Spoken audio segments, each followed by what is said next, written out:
Welcome to BIC's Tech in 20, the podcast that brings you the latest news and trends in the world of technology. Whether you're a tech enthusiast, industry professional, or just curious about the evolving tech landscape, this podcast is for you. So today our guest is Luc Vidal-Majar, who is the head of IoT and roaming solutions at BICS. In his role, he manages the entire BICS global IoT portfolio, from BICS's global IoT MVNO to eSIM solutions and mobile roaming. So with 2 decades of experience in IoT technology, he is perfectly positioned to tell us about the latest development in this space, pun totally intended, as today we are discussing satellite connectivity and its potential to transform IoT for original equipment manufacturers, aka OEMs. So welcome, Luc. Hello everyone, hello Claire. Thanks for this discussion. Great. So we'll just get started without further ado. So first things first, let's set the stage. What is the main challenge facing OEMs today, and how is IoT helping? Yes, let me first start by defining what I would call an OEM in the IoT space. So this is basically, for me, any company that manufacture hardware and embeds connectivity into it. So one of the key challenges facing OEMs today is to ensure that their hardware gets connected anywhere they are deployed. Remember that in the global business of today, products are usually manufactured in one place and then sold anywhere around the world. This means that global connectivity needs to be embedded into the hardware. And this global connectivity must be as much as possible simple and reliable for the OEM. Their core business for OEMs is the hardware and the application. It's not the connectivity. On the connectivity side, they really want to have as much as possible peace of mind. Now, global connectivity is a real complexity and reliability challenge in the IoT space. Just think about that, about the extreme variety in IoT solutions. You have, for example, on one extreme side, low power use cases with devices that stay autonomous without any power supplies for more than 10 years. On the other extreme end, you have use cases requiring high speed and low latency, for example, when real-time video is needed.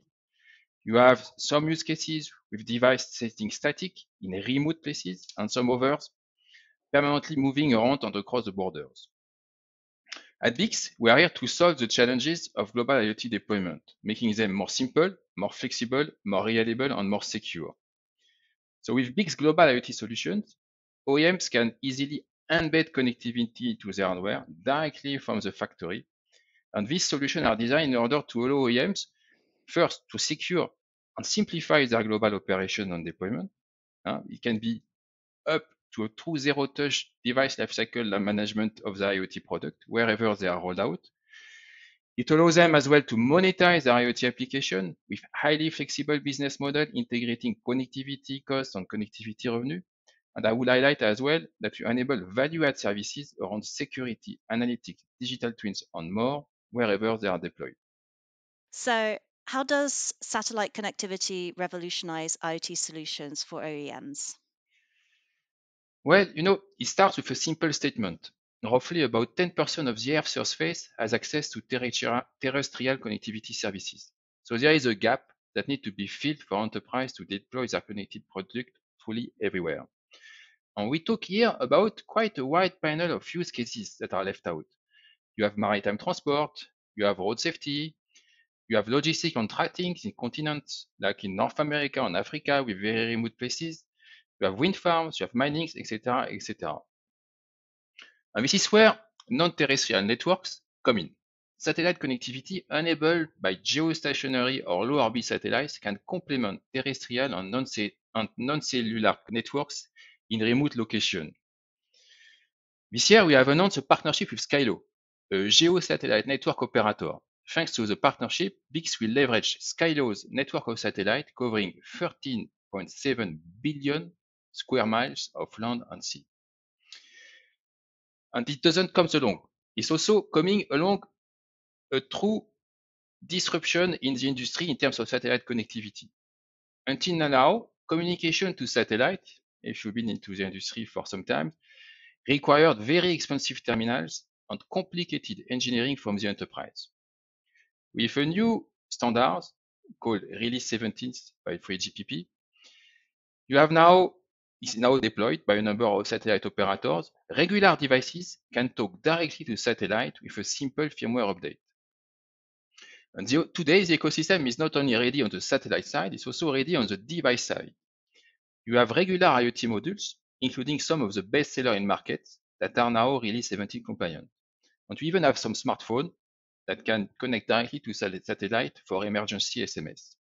This means that today, all the ingredients are there for the enterprise to benefit from this game changer.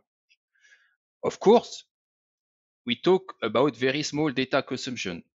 Satellite capacity stays small. But that is consistent with traditional narrowband IoT for terrestrial network. And actually, this is exactly it. We are going to offer standard narrowband IoT direct to satellite with the partnership with Skylo. So at the end, our partnership with Skylo enables us to offer to our customer a plug-and-play, truly global IoT connectivity solution that I can recap as follows. Our enterprise customer can use the same regular IoT modules, simply upgraded with the right firmware, and their IoT products can now connect in the most remote areas on narrowband IoT direct to satellite, while still seamlessly stay on traditional terrestrial mobile network when they are available. So at the end, truly global, this is truly global and as simple and seamless as it can be. You've shared a couple of examples already, but could you share one more real-world use case of where satellite-enabled IoT solutions have significantly benefited OEMs? Yeah, sure. We have think about one of our clients that create next generation GPS asset trackers for logistic company in North America.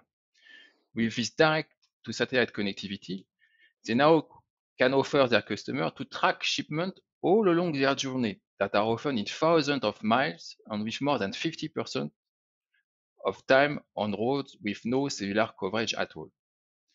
So here you see, you can realize with a significant differentiator.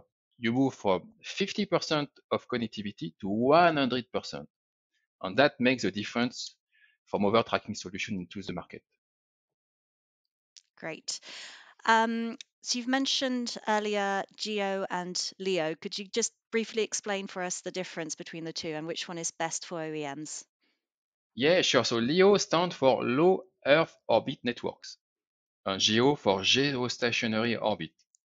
LEO constellations are typically deployed at a lower orbit than GEO satellite, 5,000 kilometers for LEO compared to 36,000 kilometers for GEO. As well, GEO, as the name suggests, stays relative to a specific spot on Earth, while LEO satellites keep moving, and the IoT devices constantly need to find the LEO satellite to connect to. Some of the advantage of GEO is that it is faster to get global coverage with them, since you only need about 5 satellites to cover the whole world, while with LEO constellation, you need about 200 satellites to cover the world with constant connectivity, meaning to have more or less at any time a satellite available for the device to talk to. As well, GEO satellites have a stronger life duration than LEO, typically 15 years on average versus 5 years for LEO. And that as well make it somehow a better fit for our customer with long-term IoT deployment. Typically, they have IoT solutions that are out there for more than 10 years. And this is also one of the reasons why we partner with Skylo. They offer the only GEO satellite connectivity in market today. Can you summarize for us very briefly what the benefits of satellite IoT for OEMs are? Yeah, sure. At the end, you understand, we offer now truly global coverage seamlessly. Seamlessly first on the device side. We talk about the same IoT modules as today with only a firmware upgrade required. And seamlessly on the connectivity side, we talk about the same standard narrowband IoT as for terrestrial mobile network. So it cannot be more simple. Thank you very much, Luc, and Okay, thank you for talking to us today about this topic. you're welcome. I appreciate very much this discussion. If you'd like to find out more about Bix's IoT services, then please just head over to bix.com.